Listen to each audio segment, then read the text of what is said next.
Jadi kan fasilitas duniawi juga kan nggak main-main Pak. Iya. Ya.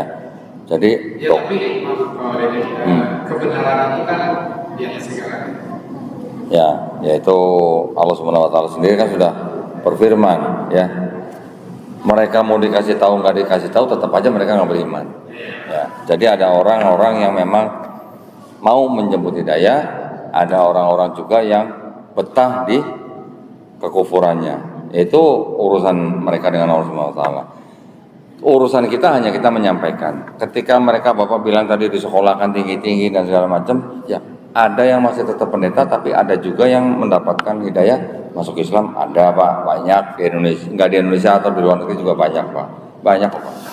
Kita tahu Syekh Yusuf Estes juga, dia seorang dulunya pendeta Katolik, alhamdulillah. Dan Ustadz kayak nama tuh, yang sampai digebukin masuk kolong mobil tuh Pak, serius sampai patah tulang. Ya nggak diancam juga, macam-macam Pak lah. Jadi artinya ya, kata saya bilang, hidayah milik Allah Subhanahu wa taala. Hidayah itu kan sebenarnya sudah setiap saat disediakan oleh Allah Subhanahu wa taala. Tinggal bagaimana orang-orang yang belum menjemput hidayah itu mau menjemput atau enggak gitu.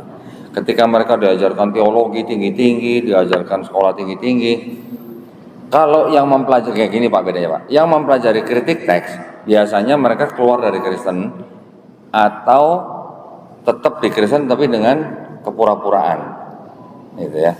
Yang keluar dari Kristen banyak juga. Contoh Profesor Bart Ehrman, ya walaupun dia nggak masuk Islam tapi dia keluar dari Kristen karena dia akhirnya menyadari bahwa agamanya ternyata buatan manusia.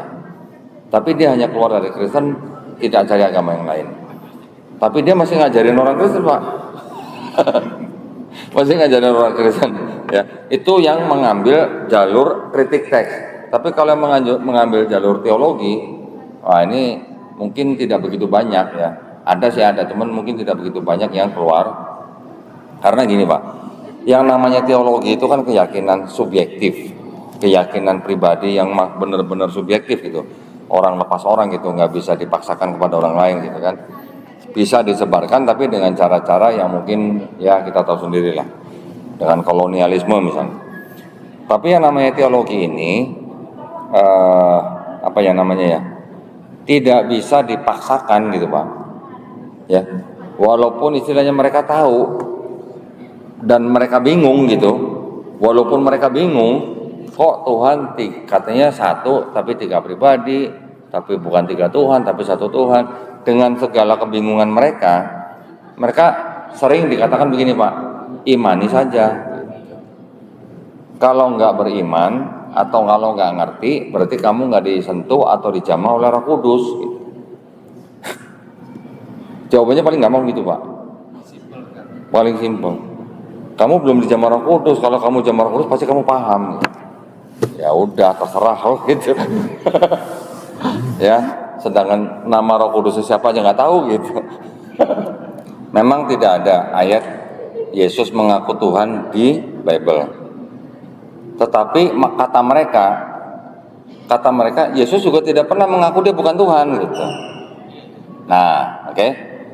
Jadi mereka sudah punya ayat-ayat pilihan, ayat-ayat favorit ya, ayat-ayat favorit yang dipakai atau ditafsirkan oleh mereka atau kalangan mereka sebelumnya bahwa itu bukti bahwa Yesus Tuhan. Contoh misalnya apa?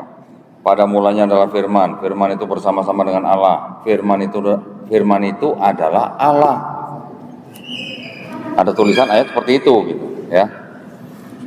Berdasarkan ayat-ayat yang seperti itu kemudian dipahami atau ditafsirkan sama mereka bahwa itu adalah bukti bahwa Yesus itu Tuhan. Nah, tetapi buat kita ya yang sudah mempelajari kristologi itu dengan mudah sekali menjawab gitu. Bahkan jawabannya bukan dari karangan kita, bukan dari bantahan umat Islam, tapi dari mana? Malah dari Bible mereka sendiri. Sayang tuh di blok F tuh jawabannya tuh. Di blok F itu, di koper saya yang di mobil saya di blok F itu ada sebuah kitab kecil, New American Bible ya, kitab sucinya orang Katolik Amerika. Di ayat yang tadi saya sebut itu dalam bahasa Inggrisnya, in the beginning was the word and the word was with God and the word was God. Itu di bawahnya ada catatan kaki. Ini diadopsi dari filosofi Helenistik. Dah, mau ngomong apa coba? Berarti kan tinggal mereka ngaku ini Helenistik apa bukan, gitu aja kan. Kalau mereka mengaku ya sudah, berarti mereka adalah penerus agama Helenistik. Gitu aja. Nanti ada lagi mereka menggunakan ayat Yohanes 10:30. Aku dan Bapa adalah satu.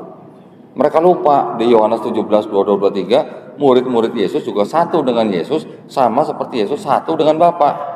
Kalau mereka mau menganggap Yesus dan Bapa adalah satu, dianggap Yesus Tuhan, apakah murid-murid menganggap Tuhan juga? Kalau ada 3 pribadi di dalam Kristen karena Yesus bilang aku dan Bapa adalah satu, apakah nanti ada 15 pribadi Tuhannya gitu? Bukan begitu kan maksudnya kan? Jadi itu hal-hal yang sudah biasa dipakai oleh orang-orang Kristen untuk membuktikan bahwa Yesus adalah Tuhan di Bible.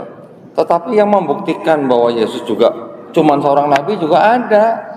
Yang tadi saya sebutkan Matius 13:57, seorang nabi dihormati di mana-mana kecuali di rumahnya sendiri. Ayat itu berbicara ketika Yesus sedang ngomongin diri sendiri. Karena dia ditolak di rumahnya sendiri. Dia harus keliling kemana-mana supaya diterima gitu. Berarti kan Yesus ngaku nabi. Gitu kan? Dan juga Yesus juga mengajarkan sesuatu yang tidak berbeda dengan perjanjian lama. Berbedanya ketika sudah mulai tulisan-tulisan Paulus gitu. Nah, masalahnya gini, ini hanya analisis ya.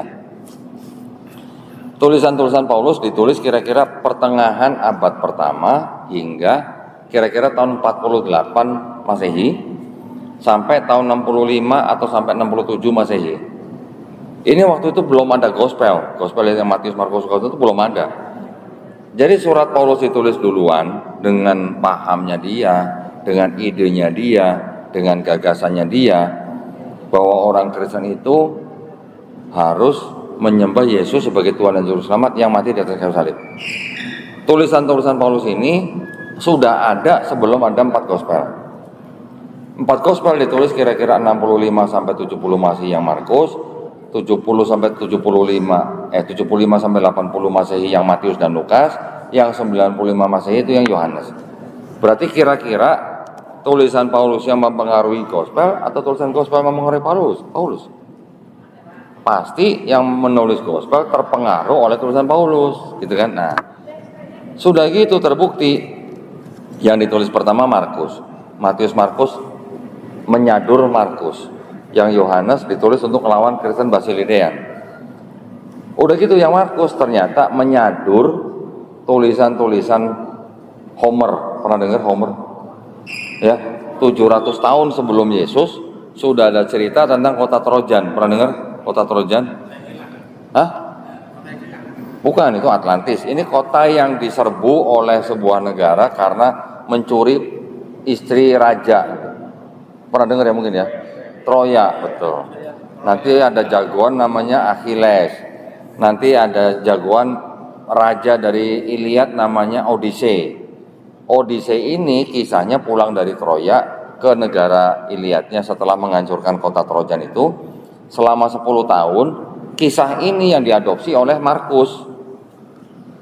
Coba bayangin.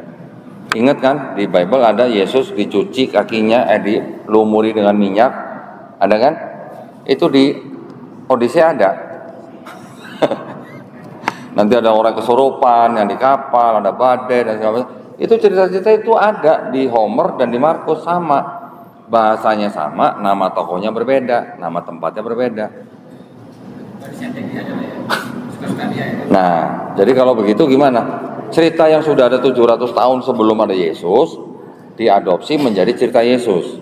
Jadi Markus mengadopsi Homer tentang Odyssey. Yang Yohanes yang ditulis tahun 95 Masehi mengadopsi tulisan Euripides tentang Dionysus, anak dewa Zeus.